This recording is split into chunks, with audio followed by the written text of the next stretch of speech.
नमस्कार, मैं मनीष भारती आपका संवाद कार्यक्रम में स्वागत करता हूं। आज हमारे साथ एक बेहद खास मेहमान जुड़े हैं। सर का परिचय देने की ज़रूरत है नहीं। Sir Indian institute of mass communication के डायरेक्टर जनरल हैं, प्रोफेसर संजय द्विवेदी। सर आपका हमारे कार्यक्रम में बहुत बहुत स्वागत जी है। नमस्कार, धन्यवाद। पिछले एक साल में तकरीबन आपने इस संस्थान में कई सारे नवीन अभिनव प्रयोग किए हैं। सबसे पहले साल पूरा करने के लिए जो आपने अपना सफलतापूर्वक कार्यकाल पूरा किया है एक साल का, उसके लिए आपको बहुत बहुत शुभकामनाएं। Thank you. इस कार्यकाल में संयोग ऐसा था कि मैं भी छात्र के रूप में जुड़ा था और जहां आपका प्रशासनिक स्तर पर एक साल पूरा, मेरा कोर्स के स्तर पर यहाँ ट्रेनिंग का एक साल पूरा है। मैंने जो एक छात्र के नाते ये अनुभव किया कि एक कार्यक्रम जो आपने शुरू किया, व्यक्तिगत रूप से बहुत सारे हमारे जैसे छात्र उससे बहुत प्रभावित हुए। शुक्रवार संवाद, फ्राइडे डायलॉग। ये फ्राइडे डायलॉग की संरचना जो थी, ये किस तरह से शुरुआत की गई और उसका उद्देश्य क्या था और कहाँ तक ये पूरा हुआ? देखिए, जब आप लोग का सत्र प्रारंभ हुआ तो सबसे पहले तो हमने ओरिएंटेशन प्रोग्राम का आयोजन किया और उसमें भी कोशिश की गई कि विविध क्षेत्रों के अनेक जो महत्वपूर्ण लोग हैं वो आपसे संवाद कर पाएँ। उसी चीज़ को कंटिन्यू रखने के लिए, क्योंकि क्या होता है क्लास के अंदर आप अपना कोर्स, अपना पाठ्यक्रम पर करिकुलम, उस पर ज़्यादा फोकस रहता है, पर क्लास के अलावा भी ज़िंदगी है, पाठ्यक्रम के अलावा भी ज़िंदगी है। और बहुत सारे लोग जो विविध क्षेत्रों में काम करते हैं, बहुत महत्वपूर्ण काम करते हैं, उनके साथ विद्यार्थियों को संवाद बने, उनको देख पाएँ, उनके बात कर पाएँ। ऐसे सफलतम लोग जो अपने अपने क्षेत्रों के हैं, उनसे हमारे विद्यार्थियों का संवाद बने और उससे हम सब भी लाभान्वित होते हैं। जो शिक्षक हैं या जो प्रशासन से जुड़े लोग हैं, उनको भी लाभ मिलता है। तो एक मीडिया का विद्यार्थी होने के नाते हम सिर्फ मीडिया के लोगों के ही संपर्क में रहें, ये आवश्यक नहीं है, बल्कि समाज जीवन के जितने क्षेत्र हैं, उन क्षेत्रों के जो सफलतम लोग हैं, जिन्होंने अपने क्षेत्र में कुछ किया है, उनके साथ हमारा संवाद बने। यही शुक्रवार संवाद के पीछे की प्रेरणा है। उसको लेकर के हम चले और हमने कोशिश की कि समाज जीवन के अलग अलग क्षेत्रों में जो काम करने वाले लोग हैं, उनके साथ हमारे विद्यार्थियों का निरंतर संवाद बन पाए। जी। साल 1965 का साल था। श्रीमती इंदिरा गांधी भारत सरकार में सूचना प्रसारण मंत्री बनती हैं और भारतीय संचार संस्थान नई दिल्ली की नींव डाली जाती है। वहाँ से यह संस्थान लगभग 56 वर्ष का अपना सफ़र पूरा कर चुकी है। आपको क्या लगता है कि यह संस्थान, आखिर ऐसी क्या बात है इस संस्था में जो यह संस्थान मीडिया हाउस में नेतृत्वकर्ता की भूमिका निभाती है? कौन सी ऐसी बात है, कुछ बातें जो इसे बाकी संस्थान से अलग खड़ा कर देती है? देखिए, मुझे लगता है सबसे बड़ी चीज़ है यहाँ के टीचर्स, कि यहाँ पर एक योग्य शिक्षकों को स्थान मिला और उन्होंने एक योग्यतम पीढ़ी खड़ी की। किसी भी जो एकेडमिक संस्था होती है, जो विश्वविद्यालय होते हैं, संस्थान होते हैं, प्रशिक्षण के केंद्र होते हैं, वो सिर्फ दो चीज़ों से बनते हैं, उनके अध्यापक और उनके विद्यार्थी। तो मैं सिर्फ दो ही लोगों को इसका श्रेय देना चाहूँगा। यहाँ के जो अध्यापक, ज्ञानवान अध्यापक, जिन्होंने अपने विद्यार्थियों को तैयार किया, और वो विद्यार्थी जो उनके सपनों को पूरा करने के लिए अलग अलग क्षेत्रों में जाके काम करते हैं। और एक तरह से विद्यार्थी ही किसी संस्था के ब्रांड एम्बेसडर होते हैं। वही जाकर के दुनिया में ये बताते हैं कि वो कहाँ से आए हैं और क्या कर सकते हैं। तो आज अगर भारतीय जनसंचार संस्थान के विद्यार्थी तमाम जो जनसंपर्क, सूचना के क्षेत्र में नेतृत्वकारी भूमिका में हैं, तो इसका कारण ये है कि यहाँ बहुत अच्छे विद्यार्थी आए और उन्होंने बहुत लगन के साथ अपने काम को पूरा किया और पढ़ाई करने के बाद भी उसी तनदेही के साथ, उसी जिम्मेदारी के साथ अपने काम को अंजाम दिया और उससे एक जनसंचार संस्थान की भूमिका बनती चली गई। उससे एक जो हमारे विद्यार्थी हैं, उन्होंने इसका एक लोक व्यापीकरण किया। इसकी छवि, इसकी प्रतिष्ठा को बढ़ाने में हमारे पूर्व विद्यार्थियों ने बहुत बड़ा योगदान किया है और उन सब पूर्व विद्यार्थियों पर ये संस्थान गर्व का अनुभव करता है। जी, पिछले 1-2 साल, 1.5 साल का अनुभव देखें तो कोरोना महामारी ने मानवीय जीवन के हर एक पहलू पर अपना एक अमिट छाप छोड़ दिया है। हम सभी उससे प्रभावित हुए हैं। अध्ययन अध्यापन का स्तर भी प्रभावित हुआ है। लेकिन एक बात जो पत्रकारिता के क्षेत्र में उभर के सामने आई, जिसका तत्कालीन जो स्वास्थ्य मंत्री थे डॉक्टर हर्षवर्धन, उन्होंने शुक्रवार संवाद में चर्चा भी किया था संस्थान के ही कार्यक्रम में कि हेल्थ जर्नलिज्म की चर्चा की गई। कोरोना महामारी में देखा गया कि जो पत्रकार ट्रेंड नहीं थे हेल्थ जर्नलिज्म के लिए, बेहद असंवेदनशील तरीके से उन्होंने जर्नलिज्म जो मरीज थे उनको लेकर के रिपोर्टिंग किया, जिस पे कई बार माननीय सुप्रीम कोर्ट की फटकार भी लगी। तो यह उम्मीद की जाती है कि भारतीय जनसंचार संस्थान जो प्रतिष्ठित संस्था है, यह हेल्थ जर्नलिज्म के लिए एक कोर्स की शुरुआत करे। लेकिन इस बार का जो फिर से नया कोर्स शुरू हुआ है, सत्र शुरू हुआ है, इसमें अभी तक इसकी चर्चा नहीं की गई है।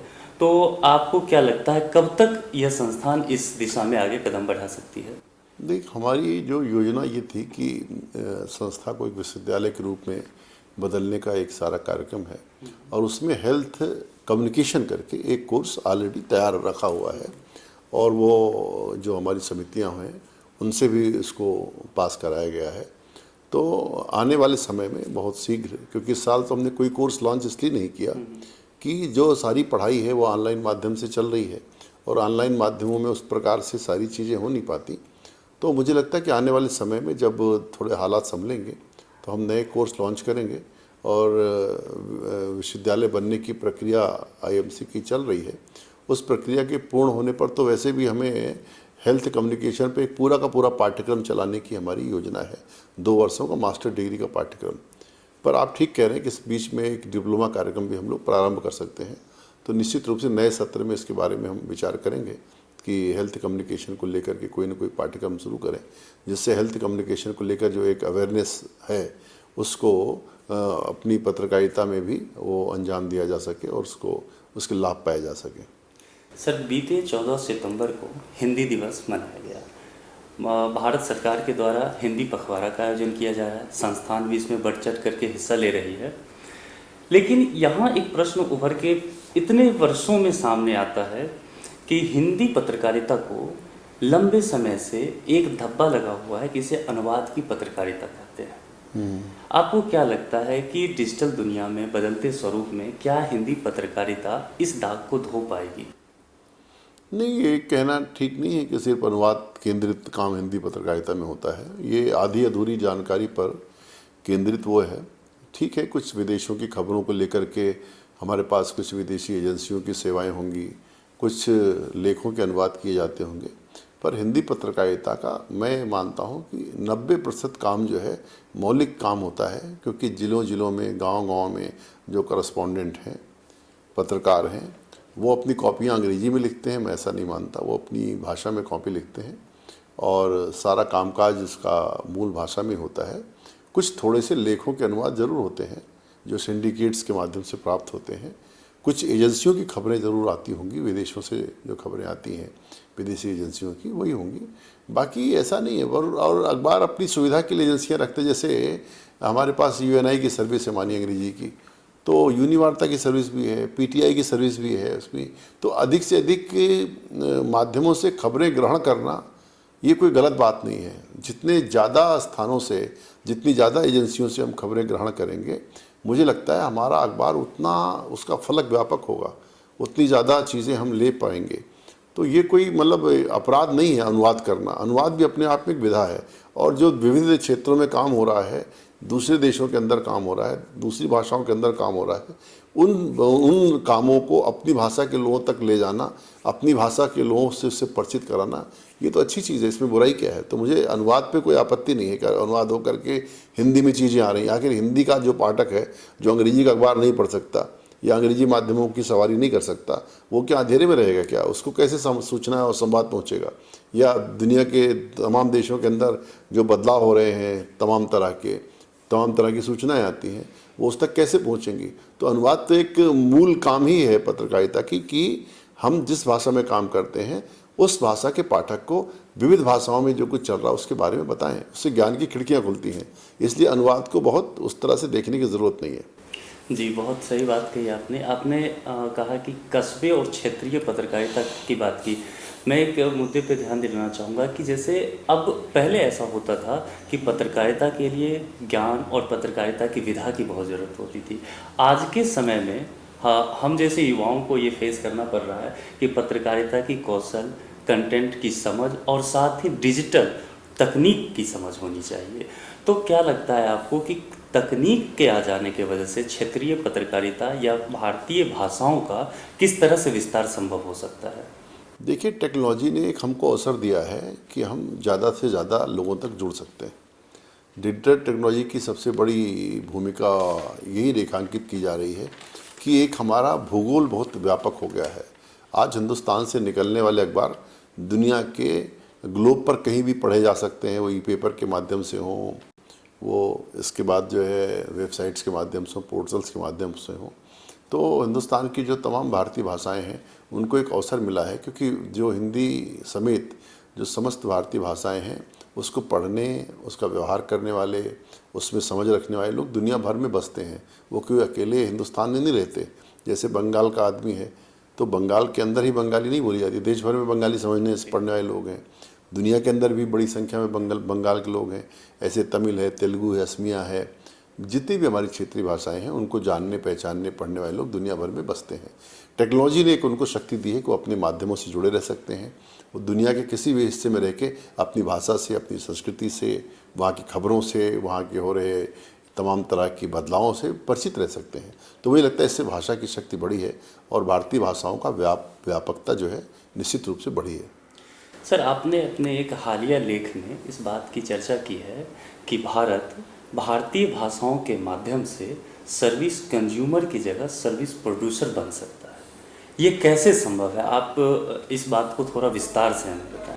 देखिए, मेरा ये मानना है कि टेक्नोलॉजी की जो पूरी की पूरी यात्रा है वह कहीं ना कहीं अंग्रेजी माध्यमों पर केंद्रित है या अंग्रेजी के साथ साथ चल रही है। हमारा मानना है कि हमारी जो एक एक भारतीय भाषा है वह अपने आप में बहुत बड़ा संसार रखती है। जैसे हिंदी के बाद बांग्ला दूसरी सबसे ज़्यादा बोली जाने वाली भाषा है हिंदुस्तान में। तो आप ये देखिए, जिन यूरोप की बड़ी भाषाओं को हम बहुत बड़ा मानते हैं, स्पेनिश हो या फ्रांसीसी हो या जापानी हो, तुर्की हो, बहुत सारी भाषाएं हैं जो बहुत छोटे छोटे मुल्कों में बोली जाती हैं। और हिब्रू तो बहुत कम बड़ी दुनिया उसकी तो है ना, कुल 40-50 लाख लोग हैं जो हिब्रू समझते और बोलते हैं और 12 नोबेल ले चुके हैं। तो मेरा मानना है कि हिंदी समेत जो भारतीय भाषाएं हैं उनकी दुनिया बहुत बड़ी है, क्योंकि हमारे एक एक राज्य की आबादी आप देखें, जो भाषाई राज्य हैं, चाहे आप महाराष्ट्र में जाएं, तमिल में जाएं, मलयाली में जाएं, कन्नड़ में जाएं, 2 राज्य तेलुगु बोलने वाले हैं, तेलंगाना और आंध्र प्रदेश, इस वक्त असम में जाएं, तो हमारी जो एक एक भारतीय भाषा है वह यूरोप के किसी छोटे देश से बड़ी भाषाएं हैं। तो एक बहुत बड़ी दुनिया हम बनाते हैं। तो इस नाते मेरा कहना है कि सर्विस प्रोवाइडर की भूमिका हमको निभानी चाहिए। अपने जो भाषाभाषी लोग हैं उन तक अगर हम सर्विस प्रोवाइडर के रूप में पहुंचेंगे तो मुझे लगता है कि बड़ी दुनिया हिंदी की बनेगी। और सिर्फ एक उपभोक्ता की जो हमारी भूमिका है, सिर्फ हम कंज्यूमर बन के रह गए हैं, उस भूमिका से हमको अलग होना पड़ेगा। तो अपनी जो बड़ी जिम्मेदारी भाषाओं की है वो अपने पैरों पर खड़ी हों, अपने माध्यमों पर अपनी भाषा में संवाद करें और अपने लोगों तक रीच बनाएं। तो मुझे लगता है, क्योंकि एक हिंदुस्तान दिखने में इतना बड़ा देश दिखता है, पर इस देश के अंदर इतनी सारी भाषाएं जिनकी विपुल संख्या है, सब करोड़ों में है ना। जैसे हिंदी की इतनी बड़ी दुनिया है, आप देखते हो अकेला उत्तर प्रदेश जो है 25 करोड़ की स्टेट है ना। ऐसे ही बंगाल है, ऐसे ही महाराष्ट्र है, मतलब बड़ी बड़ी भाषाएं हमारे पास हैं। दुनिया की जब आप नक्शे पर नज़र डालेंगे तो जिन भाषाओं को ही हम बहुत बड़ी दुनिया समझते हैं, उससे बड़ी दुनिया हमारी छोटी छोटी भाषाओं की है, जिनको हम छोटी भाषा समझते हैं हिंदुस्तान के अंदर। तो पॉपुलेशन की तरह। दूसरी बात है कि अब हमारी पेइंग कैपेसिटी बढ़ रही है, हम अब एक उपभोक्ता समाज में बदल रहे हैं, जब हम अपने ऑनलाइन कंटेंट के लिए पेमेंट करने को तैयार हैं। तो जब हम ऑनलाइन कंटेंट को पेमेंट करने के लिए तैयार हैं, खर्च करके अपनी भाषा में अपनी चीज़ों को देखने के तैयार हैं, तो क्यों हम सर्विस प्रोवाइडर में नहीं बदल सकते? ये मेरा सवाल है। जैसे मैं बांग्ला भाषी हूँ, तो मैं अपनी भाषा में अगर मैं कंटेंट के लिए खर्च कर सकता हूँ, तो फिर मुझे दूसरे पर डिपेंडेंट रहने की आवश्यकता क्या है? मुझे इस क्षेत्र में भी आत्मनिर्भर बनने की आवश्यकता है। आत्मनिर्भरता का मतलब सिर्फ रोजी रोटी की निर्भरता नहीं है, वो निर्भरता हर तरह की है। वो निर्भरता टेक्नोलॉजी की भी हो जाएगी तो और अच्छा रहेगा। हम लोग आज़ादी के 75 साल को पार कर चुके हैं, आज़ादी का अमृत महोत्सव मना रहे हैं। जिस समय स्वतंत्रता आंदोलन चल रहा था, उस वक्त की जो पत्रकारिता थी वो मिशन थी, चाहे गांधी जी की थी, चाहे टैगोर की थी, या बाल गंगाधर तिलक की, पंडित जुगल किशोर की। लेकिन आज तक ये पत्रकारिता पहुँचते पहुँचते मिशन से प्रोफेशन हो गई है। तो आपने पत्रकारिता में काफ़ी अनुभव है, प्रशासनिक क्षेत्र में काफ़ी अनुभव है। आपको क्या लगता है कि मिशन से प्रोफेशन तक आते आते क्या पत्रकारिता की गुणवत्ता कहीं खो गई है? देखिए, मेरा मानना है कि पत्रकारिता जैसे व्यवसाय जो हैं ये कभी मिशन से हट नहीं सकते। पत्रकारिता मिशन है, अल्टीमेट मिशन है, क्योंकि बिना मिशन के आप समाज सुधार, समाज कल्याण, लोक प्रबोधन ये कर नहीं सकते, ओपिनियन मेकिंग कर नहीं सकते। तो इसलिए मिशन कभी खत्म हो जाएगा ये मानिए मत। कुछ ऐसे व्यवसाय होते हैं जहां मिशनरी भावना मस्ट है, जैसे एजुकेशन में अगर टीचर मिशनरी नहीं होगा वो अपने बच्चे के अंदर आग नहीं फूंक सकता। डॉक्टर अगर मिशनरी भावना से काम नहीं करेगा, सिर्फ व्यावसायिकता से काम करेगा, अपने धंधे में गिरावट लाएगा। इसी तरह जर्नलिस्ट अगर मिशनरी भावना से काम नहीं करेगा, वो सिर्फ उसको प्रोफेशन मान के काम करे, ठीक है प्रोफेशन है, उसको उसके वेतन भत्ते मिलते होंगे, पर वो एक मिशनरी काम ही है। ये डॉक्टर का काम है, शिक्षक का काम है, इसी तरह हमारे जो कम्युनिकेटर्स हैं उनका जो काम है, ये मिशनरी भावना से हो सकते हैं, क्योंकि इसमें मिशन क्या जुड़ा हुआ है, इसमें आप लोगों का मन बनाते हैं, जनमत निर्माण में एक प्रक्रिया निभाते हैं, एक लोग ओपिनियन मेकिंग करते हैं आप लोगों की। तो बिना मिशनरी भाव के आप इस काम को कर नहीं सकते। इसलिए ये कहना कि मिशन खत्म हो गया है, मिशन समाप्त हो गया, ये ठीक नहीं है। जिन लोगों ने मिशन खत्म कर दिया है उन्हीं के नाते पत्रकारिता को खतरा भी है, आप ये समझिए। जो इसको मिशन नहीं मानते, जो इसको मिशन मान के करते हैं, उन्हीं ने इस पत्रकारिता को जिंदा रखा है, उन्होंने इस पत्रकारिता का गौरव बढ़ाया है। आज भी 90% पत्रकार ऐसे हैं जो अपने काम को मिशनरी भावना से ही करते हैं। 1-2-4% लोग होंगे जो इसमें किसी व्यावसायिक भावना से आए होंगे, पर आम जो पत्रकार होता है वह मिशनरी भावना से ही काम करता है। वो उसके मन में बदलाव की कुछ न कुछ आग रहती है, इसलिए वो पत्रकारिता के अंदर आता है। वरना बहुत ऐसे व्यवसाय हैं जो यहाँ से अधिक धन, पैसा, गौरव उसको दे सकते हैं, वहाँ जाकर भी वो काम कर सकता है। उसने इतने सारे व्यवसायों के बावजूद अगर पत्रकारिता को चुना है तो ज़रूर उसके मन में कुछ न कुछ सामाजिक संवेदना है, संवेदनशीलता है, अपने समाज के लिए कुछ करने की भावना है, तभी वो पत्रकारिता के अंदर आता, मैं ऐसा मानता हूँ। इसलिए पत्रकारिता मिशन नहीं है, मैं ऐसा नहीं मानता। ये ठीक है, उस ज़माने में एक उद्देश्य था कि हमें अंग्रेज़ों को भगाना है। आज हमारे सामने अनेक उद्देश्य, अपने समाज का नवनिर्माण करना है, एक सुंदर स्वस्थ भारत बनाना है, एक अच्छा भारत बनाना है, एक समर्थ भारत बनाना है। तो मिशन कभी खत्म नहीं होता जर्नलिज्म का। जिस दिन जर्नलिज्म का मिशन खत्म हो जाएगा, वो अपनी गरिमा और गौरव दोनों खो बैठेगी, प्रामाणिकता, विश्वसनीयता तो पहले ही नष्ट हो जाएगी। जी, इसी चर्चा को अगर आगे बढ़ाएं तो जिस तरह से आपने कहा मिशन बदलाव ले सकता है, वो रूप बदल सकता है। अगर देखते हैं आज जितने भी बड़े मीडिया घराने हैं उस सभी पर किसी न किसी व्यावसायिक घरानों का अधिकार है। मीडिया आज विज्ञापन से बाहर नहीं है, विज्ञापन के बदौलत ही चल रही है। अब अगर विज्ञापन और व्यावसायिक घरानों के माध्यम से और इसमें अगर राजनीतिक दबाव भी मिला दें तो इतना सब कुछ के बावजूद क्या लगता है कि समाज के लिए और लोकतांत्रिक ढांचे की जो वांछित लक्ष्य है, क्या मीडिया उसे पूरा कर पाएगी? देखिए, मेरा मानना है कि जब कोई भी मीडिया, वो कितना भी व्यावसायिक हो, वो चलता है क्रेडिबिलिटी से, विश्वसनीयता से, जनता में उसके सवालों को उठाने के आधार पर।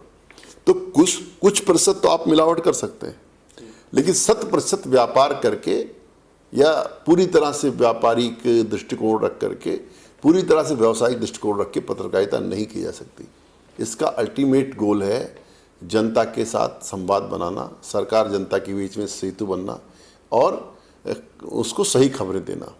अगर जर्नलिज्म की क्रेडिबिलिटी नहीं है, जर्नलिज्म की विश्वसनीयता नहीं है, जर्नलिज्म पर लोग भरोसा नहीं करते, तो मुझे नहीं लगता कि ऐसे उद्यम चल सकते हैं। तो ये आप ये भूल जाइए इस बात को कि कोई व्यक्ति सिर्फ किसी दल का प्रवक्ता बन करके या किसी व्यावसायिक लक्ष्य को लेकर के पत्रकारिता में आएगा और वो सफल हो जाएगा। तो भले उसको संस्थान चलाते होंगे, कारपोरेट घराने चलाते होंगे, पर अंततः जनता ही केंद्र में रहती है। जनता का दिल जीतने की बात ही केंद्र में रहती है। आप उसको टीआरपी कह लें, जो कह लें, पर अंततः यह है कि जनता जो पसंद करती है वही टिकता है। जनता जिसको पसंद नहीं करती, जनता जिस पर भरोसा नहीं करती, वो ना चैनल चल सकते हैं, ना अखबार चल सकते हैं, ना रेडियो चल सकते हैं।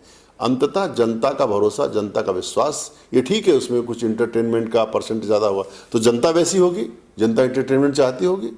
जनता नहीं चाहती होगी और फिर भी वो दिखा रहे हैं, ऐसा संभव नहीं है। नहीं तो इतने सर्वे क्यों किए जाते? एक चैनल लॉन्च करने के पहले, चैनल चलाते समय, वो अखबारों को लॉन्च करते समय, अखबारों की रिलॉन्चिंग के समय क्यों लोगों की राय ली जाती है कि आप क्या पढ़ना चाहते हैं, आपको क्या पसंद है। अगर आप मानिए कि इंटरटेनमेंट का सेगमेंट थोड़ा ज़्यादा है तो यानी कि जनता की पसंद है, वो जनता के विरुद्ध नहीं है। इसलिए तो सर्वे करने की आवश्यकता है कि आप तो जो चाहिए थोप दीजिए लोगों के ऊपर। आप सर्वे करते इसलिए हैं क्योंकि आप ये चाहते हैं कि हम जनता की जो भावनाएं हैं, जनता की जो आकांक्षाएं हैं, जनता के जो सपने हैं, उनको हम ज़्यादा से ज़्यादा कैरी कर सकें और एक अपना चेहरा ऐसा बना सकें जिससे जनता को लगे कि ये हमारे साथ है, ये मीडिया हमारे साथ है। यानी कि लोगों के पसंद में तब्दीली आ रही है। अगर इसी से जुड़ी बात करें तो जब आपने अपने पत्रकारिता सफ़र की शुरुआत की होगी, उतने लंबे समय के बाद जब आप देखते हैं आज हम जैसे नौजवानों को पत्रकारिता में जाते हुए, चूँकि आप प्रशासनिक और अकादमिक शैक्षणिक चीज़ों से जुड़े हैं, तो आपको क्या लगता है कि उस समय की चुनौती क्या थी और आज हम जैसे युवा पत्रकारों के समक्ष क्या चुनौतियाँ आ गई है?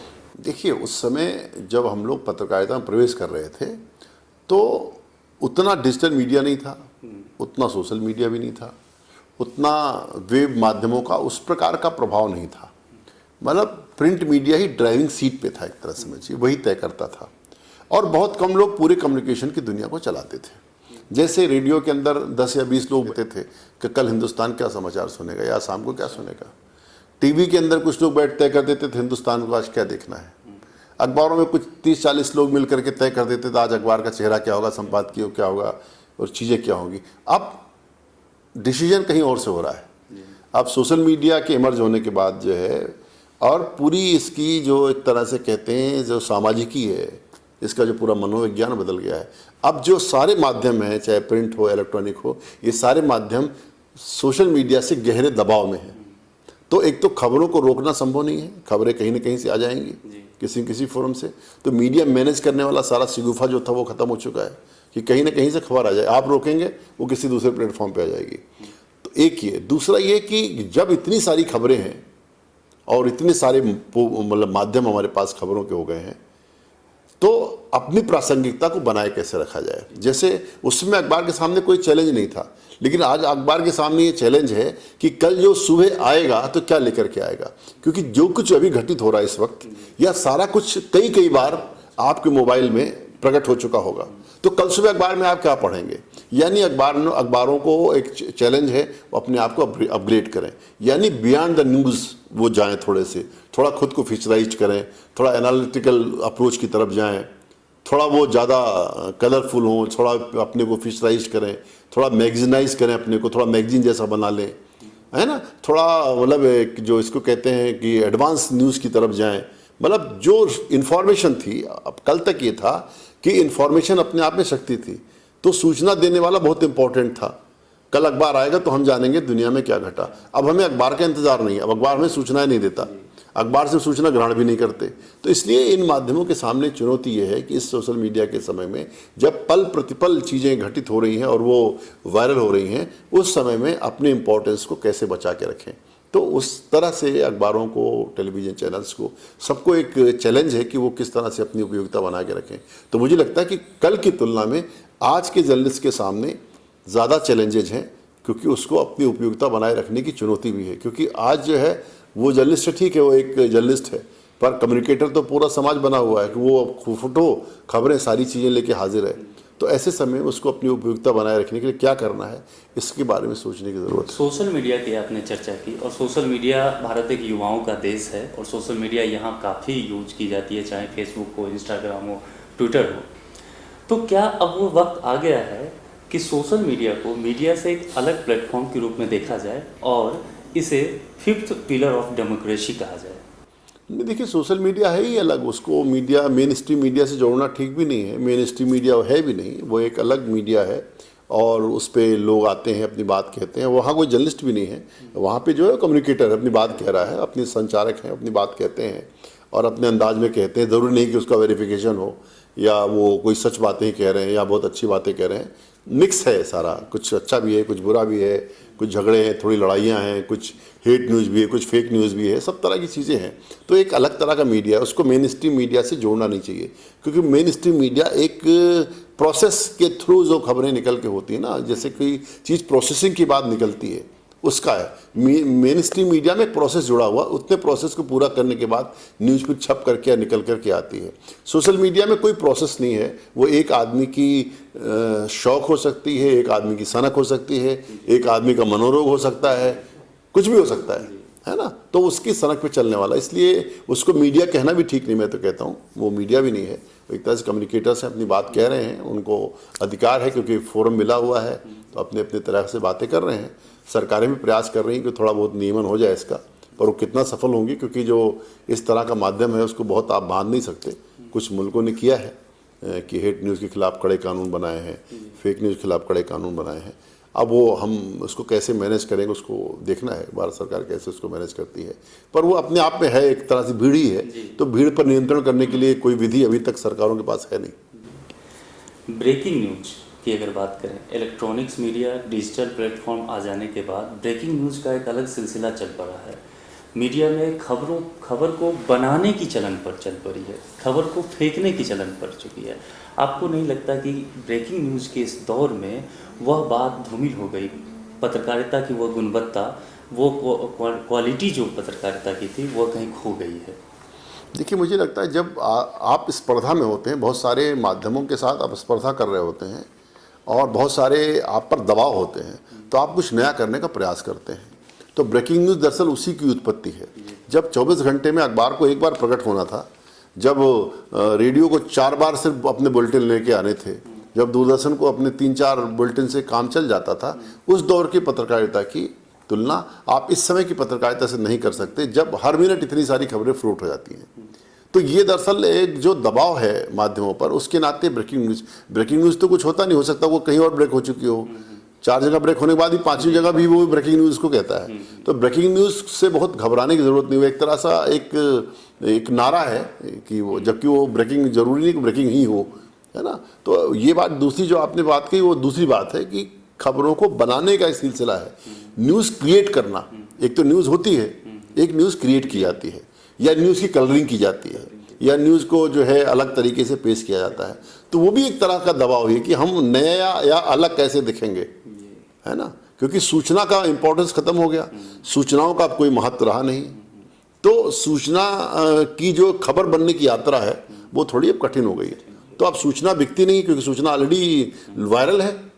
जो इन्फॉर्मेशन वायरल हो चुकी, तो आपको खबर बनानी पड़ेगी। जो खबर बनानी पड़ेगी तो खबर में कुछ कलरिंग करनी पड़ेगी, कुछ उसमें जोड़ने पड़ेंगे, या कुछ हिस्ट्री जोड़नी पड़ेगी, इतिहास विकास जोड़ना पड़ेगा, थोड़ा सा डेवलपमेंटल जो एक जर्नलिज्म होता है, या जिसको हम एडवांस न्यूज़ कहते हैं, उसकी तरफ हम बढ़ गए कि अब प्लेन इन्फॉर्मेशन का कोई मतलब नहीं है। उस इन्फॉर्मेशन के साथ कुछ ना कुछ हमको इनपुट जोड़ना पड़ता है। कई लोग उसको वैल्यू एडिशन भी कहते हैं, तो उसकी तरह उल्टा भी हो सकता है, कोई लोग उस खबर को ख़राब भी कर देते हैं, खबर का ही सत्यानाश कर देते हैं, या खबर अपनी राय देने लगते हैं, खबर में बहुत सारी बातें करने लगते हैं। तो वो ज़माना चला गया जब हमें बताया गया कि आप खबर में सिर्फ तथ्यों पर ध्यान दें, तथ्य के अलावा नहीं रहते। अब खबर भी आती है, खबर के साथ उसका विचार भी आता है, विचार के साथ एक एंगल भी आता है, उसके दृष्टिकोण भी आ जाते हैं। अब बहुत अलग समय आ गया जिसमें बहुत सारी चीज़ें खबरों में मिक्स हो रही हैं। तो खबर में उस जिस प्योरिटी की हम बात करते हैं, जिस सामान में, जैसे हम ना वो दूध लाए तो हम प्योरिटी की बात करते हैं, मिलावट की बात नहीं करते।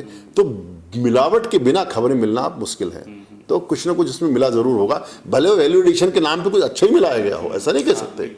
जैसे आपको दूध दिया तो आप कहते हैं दूध को मलाई मार के दो, तो हो सकता है कि मलाई मारी हो, उससे आपका स्वास्थ्य अच्छा हो, ठीक है, पर आप पेवर न्यूज़ की आप उम्मीद मत कीजिए। जैसे शुद्ध दूध नहीं मिलेगा, शुद्ध पानी नहीं मिलेगा, ऐसे शुद्ध खबर भी नहीं मिलती। कुछ ना कुछ उसमें मिल के मिलेगा। अच्छा जर्नलिस्ट होगा, अच्छी वैल्यू एडिशन करेगा, खराब जर्नलिस्ट होगा, कुछ खराब चीज़ें मिला के दे देगा।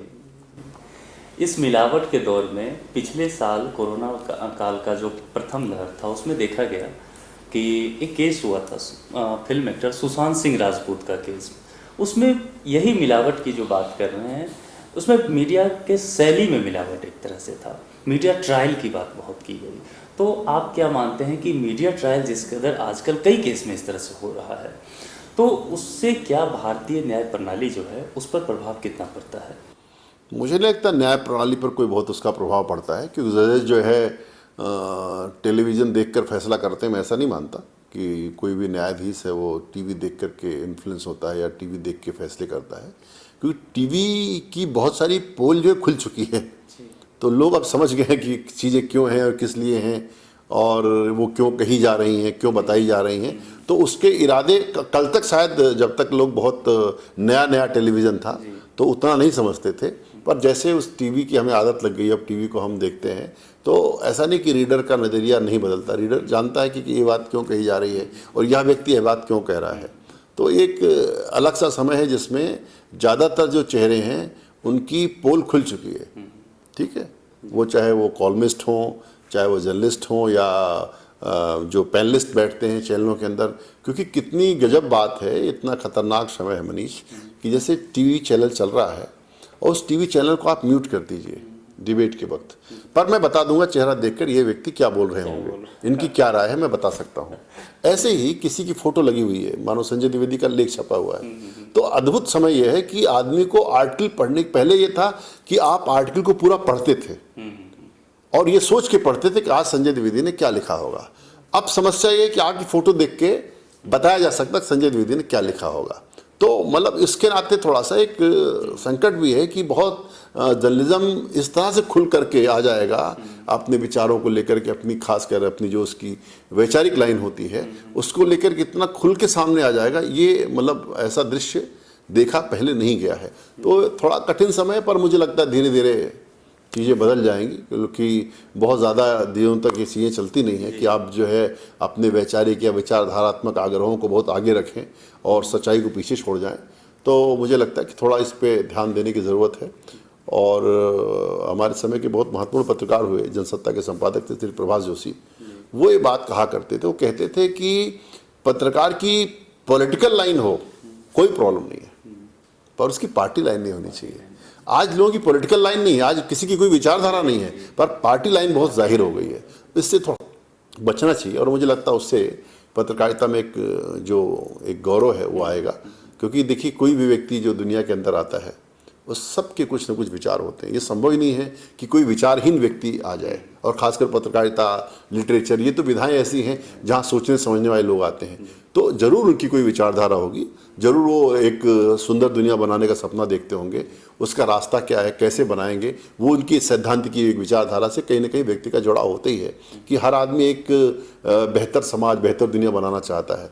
पर उसकी लाइन क्या होगी, वो गांधी के रास्ते पे चल के बनाना चाहता है, वो लोहिया के रास्ते पे चल के बनाना चाहता है, वो डॉक्टर हेडगेवार का रास्ता अपनाना चाहता है, वो नेहरू की लेगेसी को आगे लेके चलना चाहता है। जरूर सबके पास कुछ, कोई विवेकानंद को अपना आदर्श मानते हैं। तो ये संभव नहीं है कि कोई मनुष्य जो सोचने विचारने वाला है उसकी कोई वैचारिक प्रतिबद्धताएं न हो, पर वैचारिक प्रतिबद्धता एक दूसरी चीज़ होती है और एक पार्टी लाइन दूसरी चीज़ होती है। पार्टी लाइन में जब आप अपने को बहुत लिमिट कर देते हैं, बहुत अपने को केंद्रित बना देते हैं, और जब आप वैचारिक लाइन पे चलते हैं तो आप अपना थोड़ा बड़ी दुनिया बनाते हैं। तो मुझे लगता है कि वैचारिकता में कोई संकट नहीं है, पर जो पॉलिटिकल लाइन हम लेते हैं उससे बचना चाहिए। जैसे आजकल चलन चला हुआ है कि एक लीडर वो कितना भी अच्छा काम करे वो बुरा ही बुरा है, ठीक है, और कोई कुछ भी अच्छा भी करे तो बुरा है, और एक आदमी बुरा भी करे तो अच्छा है। इस तरह की जो पत्रकारिता होती है उससे ओवरऑल पूरे जर्नलिज्म की छवि खराब होती है। और मुझे लगता है विश्वसनीयता और प्रामाणिकता खो करके जो हम पत्रकारिता करते हैं उस पर कोई विश्वास नहीं करता। जी, अभी आपने एक बात बहुत सही बात कही कि टीवी की पोल खुल चुकी है, लोग समझदार हो रहे हैं टीवी को लेकर के। लेकिन टीवी में आज भी एक समय आता है जिसको प्राइम टाइम बोलते हैं। प्राइम टाइम का विषय वस्तु पिछले कुछ रिपोर्ट को मैं देख रहा था, उसमें जैसे भारत जैसे बड़े लोकतांत्रिक देश में जहाँ इतनी सारी विविधता है, जनसंख्या और विभिन्न क्षेत्रों को लेकर के, उसमें देखें अगर तो अर्थव्यवस्था की बात होनी चाहिए, रोजगार की बात होनी चाहिए, शिक्षा स्वास्थ्य की बात होनी चाहिए। लेकिन पिछले 2-3 सालों से, या मैं कहूँ पिछले 7-8 सालों से प्राइम टाइम का जो विषय वस्तु है वह हिंदू मुस्लिम, मंदिर मस्जिद, और अगर आप देखें तो मतलब इन्हीं चीज़ों से ज़्यादा भारत पाकिस्तान तक जाके सिमट गया है। जैसा आपने कहा अभी कि म्यूट कर दे टीवी फिर भी पता चल सकता है कि सामने वाला क्या बोल रहा है। तो अगर जब इन्हीं मुद्दों पे हम बात करते रहेंगे तो क्या इस पर समाज पर कितना बुरा प्रभाव पड़ता है पत्रकारिता का? नहीं, मेरे को ये भी कहना है कि एक बार समाज का भी अध्ययन करना चाहिए जी। कि हम मीडिया पे तो आरोप लगाते हैं कि मीडिया इस तरह के विषयों को नहीं उठाता। ये चीज़ें देखी तो जा रही हैं, इसलिए भी चलाई जा रही है। ये सिर्फ ऐसा नहीं है कि एक तरह का नैरेटिव फिक्स किया जा रहा है, ये भी है कि कहीं ना कहीं जनता भी इन विषयों में रुचि ले रही है ना। तो कहीं ना कहीं जनता को भी प्रबोधन देने की आवश्यकता है कि वो इन मुद्दों पर बात करे। जैसे आपने सेहत की बात कही, बाकी विषयों की बात कही, जो ज़िंदगी से जुड़े हुए मुद्दे हैं, उन ज़िंदगी से जुड़े हुए सवालों पर क्या जनता का भी उस तरह का वो मोटिवेशन है कि वो उसको देखना चाहती है, सुनना चाहती है, ये भी देखना पड़ेगा। अकेला मीडिया नहीं, क्योंकि देखिए ये संभव ही नहीं है कि लोग देखना नहीं चाहते और मीडिया उसको चलाए, ये संभव नहीं है। ये कहीं ना कहीं जनता भी उस तरह की है, मतलब कि वो उस तरह की चीज़ों में रुचि रखती है। शायद इसीलिए इंटरटेनमेंट या इस तरह की जो तूफ़ानी बहसें जो आप कह रहे हैं वो चलती हैं, क्योंकि बहसें किसी डिबेट पर पहुँचे ये तो संभव ही नहीं है। वो लड़ाई झगड़े इस तरह का जो दृश्य बनता है या चीख चिल्लाहट का जो दृश्य बनता है, और उसमें आप देखते होंगे एंकर की जो भूमिका रहती है वो भी थोड़ा सवालों के घेरे में है। तो कहीं ना कहीं मुझे लगता है कि क्योंकि टेलीविज़न जो है वो एक ड्रामा क्रिएट करने की जगह है। टेलीविज़न बिना ड्रामे के चल नहीं सकता, कुछ ना कुछ उसको ड्रामा क्रिएट करना पड़ता है। वो किसी तरह का वैचारिक ड्रामा हो सकता है, डिबेट का ड्रामा हो सकता है। तो टेलीविज़न पर लोग ड्रामे की उम्मीद करते हैं और टेलीविज़न वाले उस ड्रामे को अच्छे से करते हैं। तो वो जो ड्रामा जोड़ना है खबर में, उसके नाते शायद थोड़ा गाड़ी डिरेल हो जाती है। इन सबों के बीच एक मुद्दा जो और बहुत उठ के सामने आ रहा है पिछले दिनों से, वह फेक न्यूज़ की बात है। फेक न्यूज़ से कई जगह सांप्रदायिक दंगे हो जा रहे हैं, अफवाह फैल रहा है। तो ये फेक न्यूज़ और फैक्ट चेकिंग के संदर्भ में आपका क्या विचार है? देखिए, मेरा मानना है कोई फेक न्यूज़ या फेक न्यूज़ जो भी है उसका कोई समर्थन तो कर नहीं सकता, पर एक प्रकार का बिजनेस है, ये व्यापार है। ये मतलब एक सोचे समझे तरीके से किया जाने वाला, ये कोई अनायास हो जाता है ऐसा नहीं है। लोग हैं जो लगे रहते हैं, कुछ ना कुछ करते रहते हैं। अब तो बहुत सारे टर्म्स भी आ गए हैं जिसको आप व्हाट्सएप यूनिवर्सिटी क्या क्या करते हैं। तो फॉरवर्ड करने का जो फैशन है उस पर रोक लगानी पड़ेगी, और अपने को खबरें मिलें और उसको हम बिना चेक किए फॉरवर्ड करते हैं, वो ठीक नहीं है। तो एक मैच्योरिटी धीरे धीरे लोगों के अंदर आएगी और फैक्ट चेकिंग को अपनी ज़िंदगी का हिस्सा बनाएं, फैक्ट चेकिंग टूल्स का इस्तेमाल करें, खबरों का अनायास हम फॉरवर्ड न करें। इस प्रकार के अनुशासन स्वयं समाज को लेने पड़ेंगे। अभी एक हालिया रिपोर्ट जारी हुआ है, वर्ल्ड प्रेस फ्रीडम इंडेक्स 2020 का। उसमें भारत 180 देशों में 142वें स्थान पर रहा है। पिछले कुछ वर्षों से लगातार भारत का स्थान खिसकता ही जा रहा है।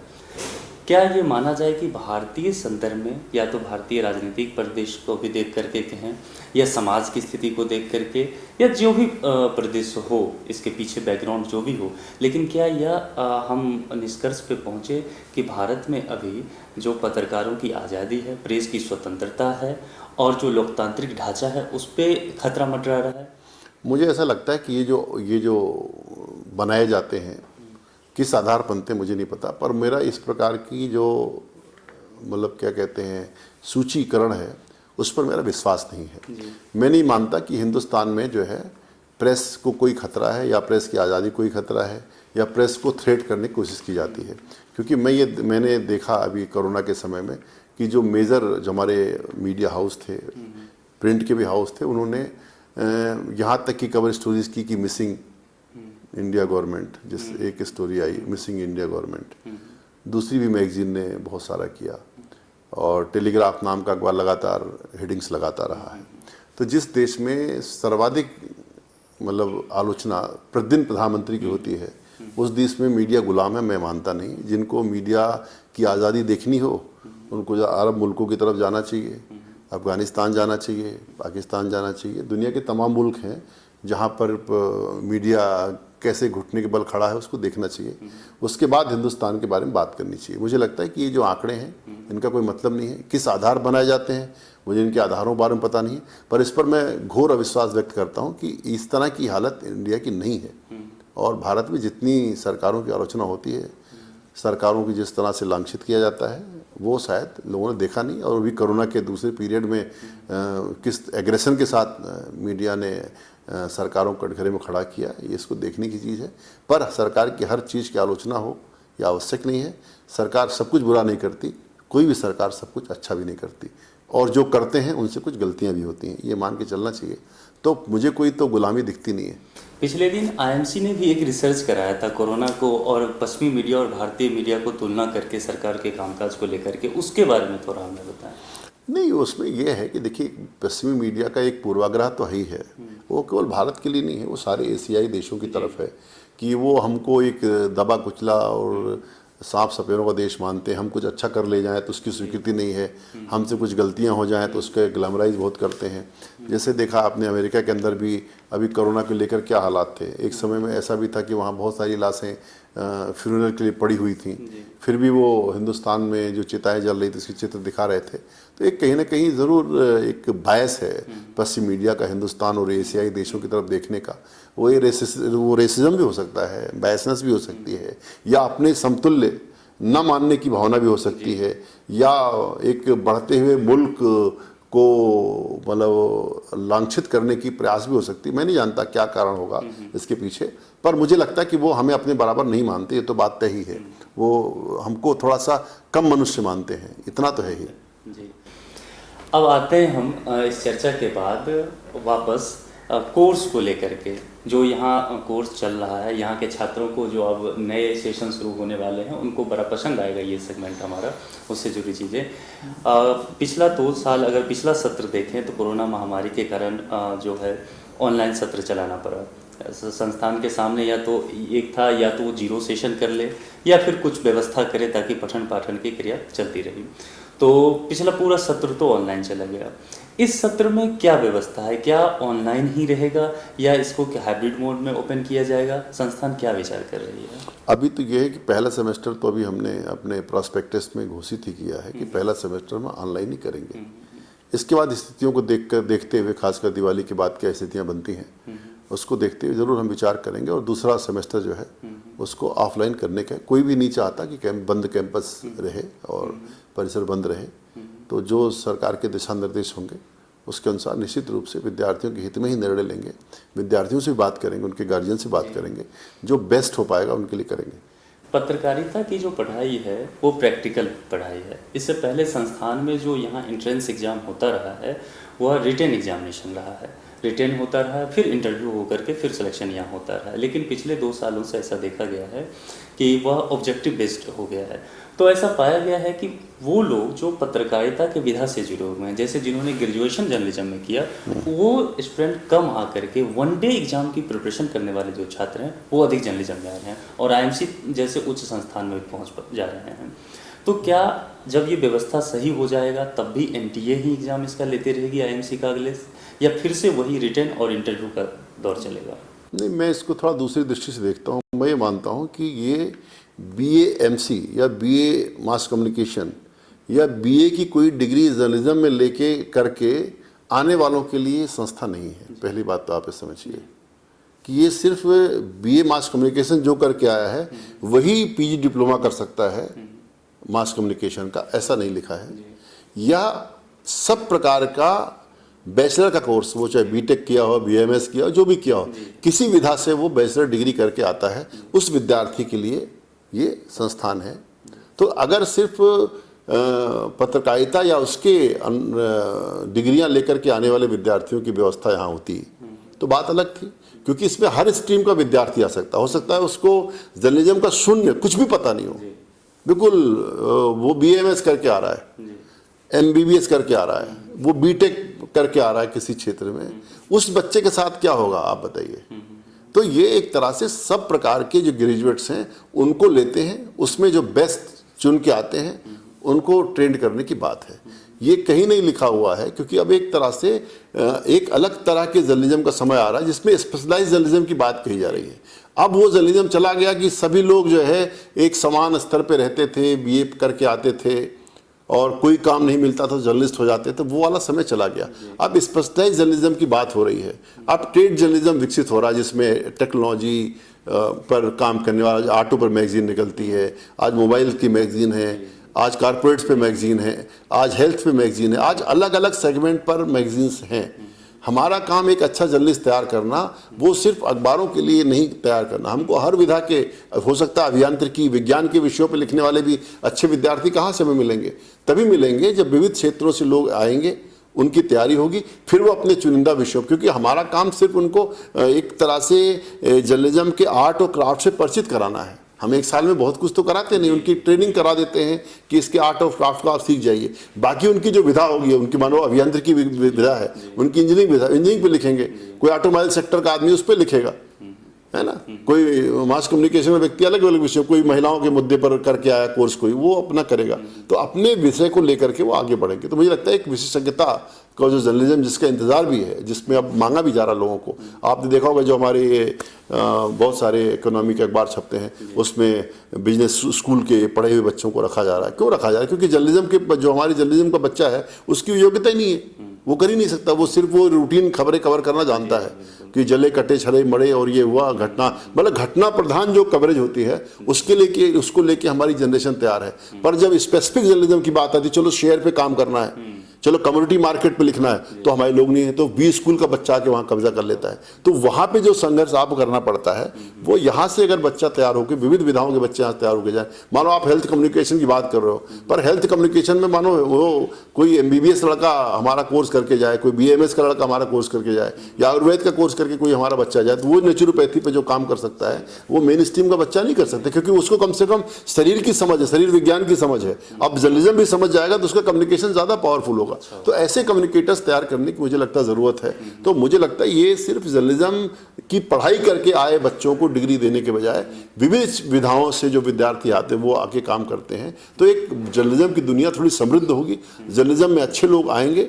और जहाँ तक आपने कहा कि जर्नलिज्म के सवाल नहीं पूछे गए, जर्नलिज्म के सवाल पूछे गए, पर आप जैसे कई बार हम देखते हैं, कई बच्चों से बात करते हैं, कहते साहब उनसे पूछो कि भाई ज़रा लोकसभा के उपाध्यक्ष का नाम बता दो, वो कहते हैं मेरा जो है पॉलिटिक्स में इंटरेस्ट नहीं है।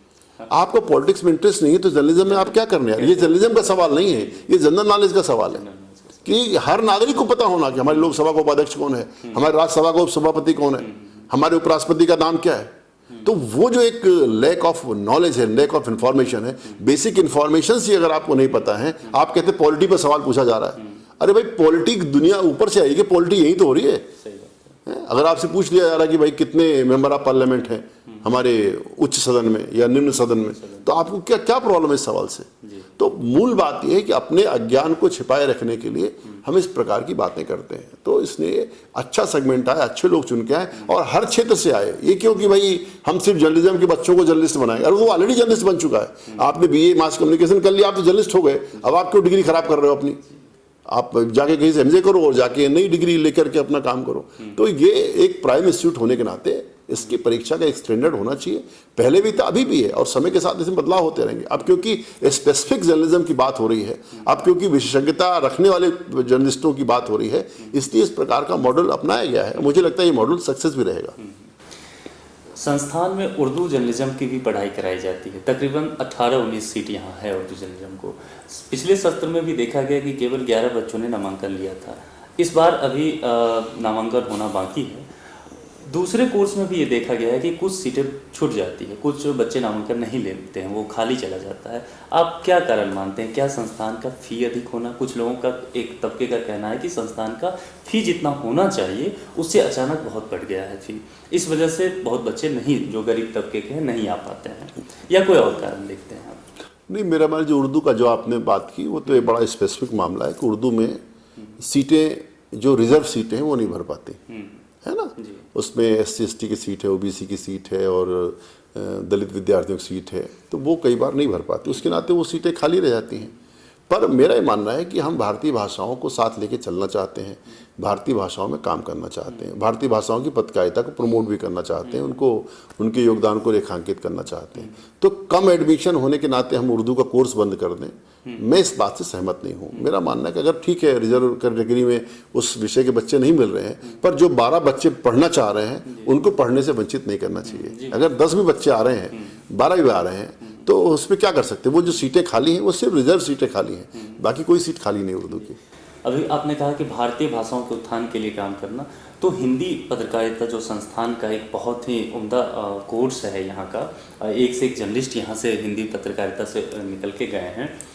लेकिन अगर देखें, इतनी बड़ी आबादी है हिंदी आबादी भारत की, लेकिन संस्थान में इसके केवल 68 सीट है, 67 या 68 सीट है। तो जिस तरह से कई रीजनल सेंटर हैं, इंग्लिश के कई जगह कोर्स चलते हैं, क्यों ना हिंदी जर्नलिज्म की सीटों की संख्या और बढ़ा दी जाए, क्योंकि बहुत ज़्यादा एंट्रेंस में अब बहुत ज़्यादा एप्लीकेशंस आ रहे हैं हिंदी जर्नलिज्म के लिए। नहीं, इस साल जो है अभी हम अपनी बोर्ड में इसको लेके जा रहे हैं, जो हमारे सर्वोच्च फैसले करने वाली समिति है, उसमें हम इस विषय को लेके जा रहे हैं।